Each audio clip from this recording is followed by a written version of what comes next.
I was diagnosed with an incurable cancer of the central nervous system called neuroblastoma stage 4. Doctor said no chance of survival, take your boy home and allow him to live the next few months with his family because there's nothing that we can do. But like everybody in this room, we all have choices, and the choices that we make each and every day can reshape and remold and redefine our future. My mum asked one question. I don't want to know what the chances are of my son dying is. I just want to know what the chances are of my son surviving is. The doctors gave me a 96% death rate. They said, go home. But my mum looked at my glass being 4% full and not 96% empty. But the next day, a doctor came in from America. He said, we're trialing a drug, it's called DTIC. Never been trialed on humans before, only on animals. We're gonna trial it on 25 kids. And I truly believe that outside of love, hope is the most powerful word in the English dictionary. This instilled hope into our lives. We started this drug 9 a.m. Tuesday morning. Within 1 month, 20 out of the 25 kids had passed away. Within 90 days, 24 out of the 25 kids were dead. My mum, she would sit there and she would watch a doctor come in and zip up a body bag and wheel them out because of the same drug that she chose to put me on. I say to people all around the world that I'm one of the lucky ones. But I never say I'm one of the lucky ones because I'm still alive. I say I'm one of the lucky ones because I wasn't my mum. My mum had it tough. She had to make a choice to inject the drug into a child that has killed everybody that had ever taken it.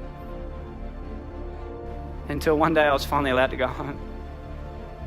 The doctor said to my mum, your son, he will never go to school, he will never play sport, he'll be a housebound baby, and if he reaches his teenage years, it'll be a miracle. But we believed in miracles. And my mum wanted my dreams to come true. When I was lying in hospital, my mum bought me a Velcro glove and a Velcro ball. And she'd sit at the end of the bed and she'd lob the ball to me. I'd catch it and I'd throw it back till she gets further and further away until eventually I said to her, I have a dream, and that dream is to one day play baseball in America.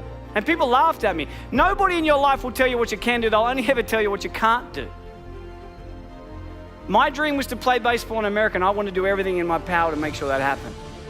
And there was a lot of hiccups along the way. I had my first heart attack when I was 12. I had glandular fever, I had bacterial meningitis. But people kept telling me I wouldn't do it. So it made me work really hard to make sure I could do it. I was lucky enough at the age of 17 to sign a contract and live in America and play baseball. But as you know, life is like a roller coaster. You can get to a pinnacle point in your life and it can get taken away from you in a heartbeat. At the age of 18, I was playing baseball in Phoenix, Arizona. I slid into a base at second and I woke up 3 days later. And at the age of 18, I suffered my career-ending heart attack and I was sent home. I was a depressed boy. I thought life wasn't fair. And I would pray every night, but I wouldn't wake up in the morning. I just wanted God to take me. But I kept waking up every morning. Yet every time I've been knocked down, I always remember what my mum's taught me. Son, it doesn't matter how many times you get knocked down. It's about how many times you get back up that truly determines the quality of your life. When I got home, I got a job in banking.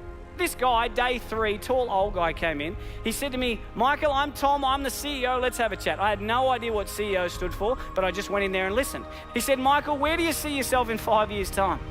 I had no idea where I was going to be in 5 years' time, but my mum, she always taught me, son, shoot for the moon, and if you miss, you'll end up in the stars. So I said to him, Tom, in 5 years' time, I'm going to take your job. He hated me. Don't ever say that to your boss, okay? They do not like you when you say that. But within 12 months, I was the youngest bank manager in Australia. Within 2 years, youngest area manager, 3 years, youngest state manager. Within the 4th year of being with this company, I was the youngest national sales development manager for one of the largest companies in the world. At the age of 23, I had 600 staff, had 120 banks around Australia and New Zealand. I made lots of money. I lived in $1 million house, had a $100,000 sports car, wore the Armani suits and the Rolex, and I reported directly to my mate Tom. But can you imagine if we look at success not about the materialistic possessions that we can take from this world, but rather what we can give back to this world that makes it a better place than what we found it? I was fortunate enough to be in a position to be able to do something for the most inspirational, the most influential, and the most loving person I've ever met, and that was my mum. On June 16 last year, I was lucky enough to put a pink ribbon on a door to a brand new home. And I got a chance to buy my mum a brand new house. to be able to give back to someone that has sacrificed so much for me is without a doubt the greatest gift. It puts a smile on my face knowing that I've been able to help her. And when I was 7, I heard through the curtains the doctor say to my mum, he will never go to sport, he will never play baseball, he will never ever go to school, and if he reaches his teenage years, it'll be a miracle. And my mum, she walked out, and I said to her as if I didn't hear, what did the doctor say? And she said, everything's going to be okay, son. When I was 12, I had a heart attack, and the doctor said to my mum, he will never play sport again. She walked out, and I said, what did he say? And she said, everything's going to be okay, son. And earlier this year, I finally got a chance to return the favor. Unfortunately, earlier this year, the doctors found 4 tumors in my throat.